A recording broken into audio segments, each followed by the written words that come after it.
Everyone, কেমন আছো তোমরা সবাই? আশা করছি সবাই খুব ভালো আছো, সুস্থ আছো।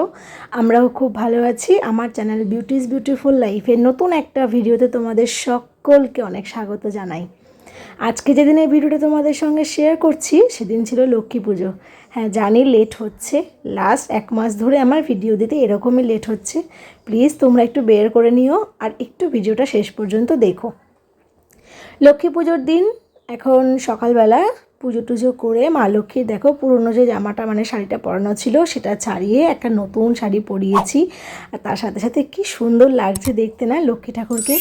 এদিকেরও পুজো কমপ্লিট। আর তোমরা তো জানোই এই বাড়িতেই আমি আছি লাস্ট 1 মাস ধরে। আর এ বাড়িতে থাকলে আমার একটাই মেন কাজ থাকে, সেটা হচ্ছে পুজো করা। যাই হোক, পুজো টুজো কমপ্লিট করে পায়ে পড়েছি আলতা। সারা বছরে আলতা পরি আর না পরি, এই দুর্গা অষ্টমী আর এই লক্ষ্মী পুজো এই দুটো দিন আলতা পরবই।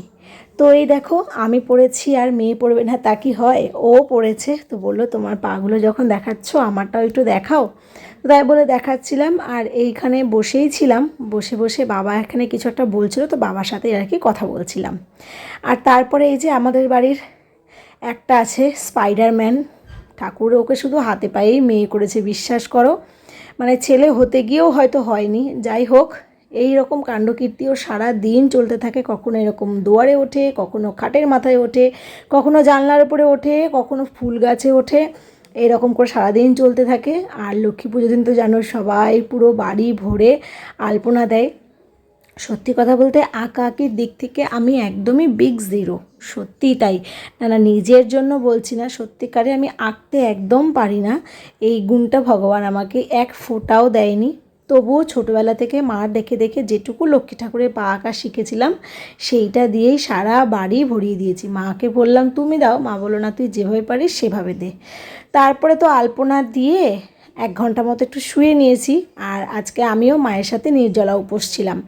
তো তারপরে মা দেখছি একটা শাড়ি আর একটা ব্লাউজ এনে দিল, বলে এটা পরে না। আমি বললাম আমি তো পুজো করবো না, পুজো তো তুমি করবে। বলছে না, তবুও শাড়িটা পরে নে।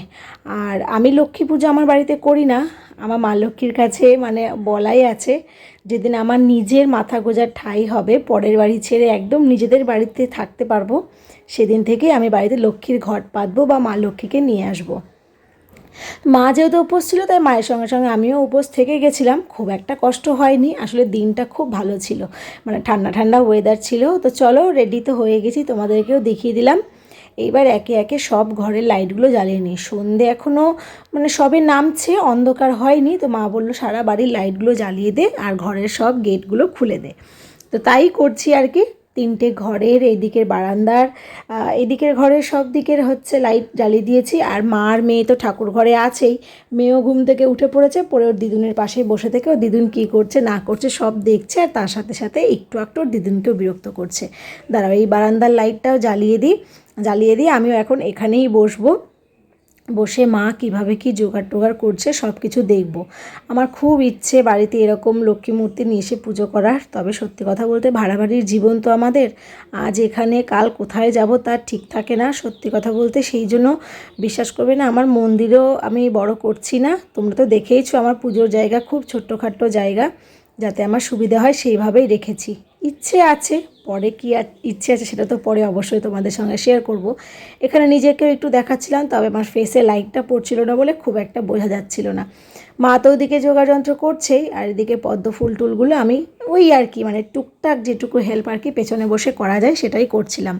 আর এই ভিডিওগুলো মেয়ে নিয়ে দিয়েছে খুব সুন্দর করে। দেখো, মুখে আলো পড়ছিল না বলে শুধু হাত দুটো নিয়েছে আর ফুলটা নিয়েছে। আসলে ফুলটা গতকালকে বাবা যখন বাজারে গিয়েছিল তখনই নিয়ে এসেছিল, তাই ওপরের দিকে 2-4টে পাপড়ি একটু শুকিয়ে শুকিয়ে গেছে। তো যাই হোক, কোনো ব্যাপার না, ফুলটা তো একদম ফ্রেশ আছে।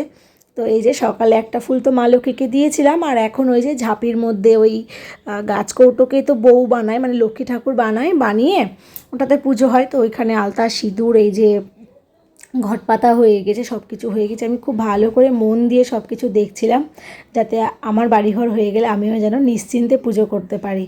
আর তারপরে এখানে একটু ধুনো জ্বালিয়ে নিচ্ছি। ধুনোর ঘ্রাণ তোমাদের কার কীরকম লাগে জানিও, আমার তো ভীষণ ভালো লাগে। মানে ধুনোর ঘ্রাণটার মনে হয় কি আলাদাই একটা, কি বলবো, একটা আলাদাই ফ্রেশনেসের কাজ করে, তাই না? আর আমি কি করি, যখন ধুনো দিই বাড়িতে, আমার এই বাড়িতে হোক ও বাড়িতে হোক, যখনই ধুনো দিই তখন ওই 2-4টে করে কর্পূরের দানা, মানে কর্পূরের যে ছোটো ছোটো দানাগুলো হয় সেগুলো ভেঙে দিই, তাতে না ঘ্রাণটা বেশ সুন্দর থাকে আর অনেকক্ষণ থাকে। তো মা বলছিল একটু বেশি করে জ্বালা কর, আমি বললাম যে না, বেশি করে জ্বালাবো না, আস্তে আস্তে ধোয়াটা হোক, আস্তে আস্তে ছড়াক, এটাই ভালো লাগবে। একবারে যদি দাও দাও করে জ্বালিয়ে দিই না, চোখ মুখ এত জ্বালা করে। আর এরপরে তো ব্রত কথাটা পড়বো, তো তখন ওই পড়তেই পারবো না, চোখ এত জ্বালা করবে। তো এই যে এখানে আস্তে আস্তে ধরে গেছে। পরে অবশ্য আমার মায়ের শান্তি হয়নি, মা পরে আবার সেই একদম খুব ধোঁয়া করে দিয়েছিল। আর এদিকে আমি পড়ছি লক্ষ্মীর পাঁচালি, যেটা আমার আর কি মেন দায়িত্বের মধ্যে পড়ে। পাঁচালিটা পড়ছি ওই মেয়েদের ব্রতকথা যে বইটা, জানি তোমাদের কাছেও আছে, আমাদের এই বইটাও বহু পুরনো। এর আগে যখন বৈশাখ মাসে মঙ্গলচণ্ডীর ব্রত করেছিলাম তখন তো তোমাদের সঙ্গে শেয়ার করেছিলাম এই বইটা কত দিনের পুরনো। তো এখানে আমি পাঁচালি পড়ছি, মেয়ে ভিডিও করে দিয়েছিল, আর পাঁচালি টাচালি পড়ে আরতি করে পুজো আমাদের কমপ্লিট। এই দেখো, দেখেছো ধুনুটা কত দাও দাও করে এখন জ্বলছে। মা বলছে না, এইরকম বেশি বেশি ধোয়া না হলে মায়ের নাকি শান্তি হয় না। ঠিক আছে। তারপরে আমি আর মা যেহেতু শাড়ি পরেছি, মেয়ে দেখছে কি মনটা খারাপ করে কি করবে, নিজে নিজেই একটা চাদরকে শাড়ি বানিয়ে মাথায় ঘুমটা টুমটা দিয়ে আমাদের পাশে গিয়ে বসেছিল। তো মা বললো যে যা, ওকে একটা নরম সুতির শাড়ি পরিয়ে দে। তো সেই মতো ওকে এই সুতির শাড়িটা পরিয়ে দিয়েছি। দেখো বড়দের শাড়ি কীরম ক্যারি করছে, মনেই হচ্ছে না যে ওর কোনো অসুবিধে হচ্ছে। সত্যিই তাই, অনেকক্ষণ ছিল শাড়িটা পরে। ওর বক্তব্য যতক্ষণ না ওর বাবা আর আমার বাবা না আসছে ততক্ষণ ও শাড়িটা খুলবে না। ওর বাবা তো এসে দেখে চলে গেছিলো, এবার আমার বাবার তো বাড়ি আসতে আসতে সেই 10টা পার হয়ে যায় রাত্রেবেলা, অতক্ষণ তো পরে থাকা সম্ভব না। তো ওর আমরা ছবি ভিডিও তুলে রেখেছিলাম, সেগুলোই পরে ওর দাদু দেখেছিল। এদিকে পুজো কমপ্লিট, সমস্ত ভোগ এখন তুলে নেওয়া হবে, আর তারপরে আমরা উপোস ভাঙবো। সত্যি কথা বলতে আজকে লক্ষ্মী পুজোর ব্রত করতে না একটুও কষ্ট হয়নি, কেন কি জানি সারাদিন যে নির্জলা ছিলাম, দিনটা কিভাবে কেটে গেল বুঝতেই পারিনি। তো এখন হচ্ছে উপোস ভাঙবো। আর লক্ষ্মী পুজোর তো মেন প্রসাদ নাকি এই নারকেলের জল দিয়ে ভেজানো চিড়ে আর তালের ফোঁপড়। মা বললো এই দুটো খেয়ে উপোস ভাঙ, তারপরে বাকি সব কিছু খাবি। এখানে মেয়েকেও দিচ্ছিলাম, ও আমাদের সঙ্গে বসে পাঁচালি শুনেছে, সব করেছে।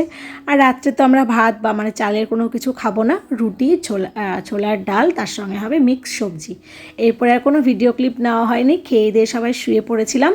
তো চলো এই ভিডিওটা এখানেই এন্ড করছি। সবাই খুব ভালো থেকো, সুস্থ থেকো। ভিডিওটা কেমন লাগলো সেটা কিন্তু অবশ্যই জানিও, ভালো লাগলে একটা লাইক করে দিও। দেখা হবে খুব তাড়াতাড়ি নতুন একটা ভিডিওর সাথে।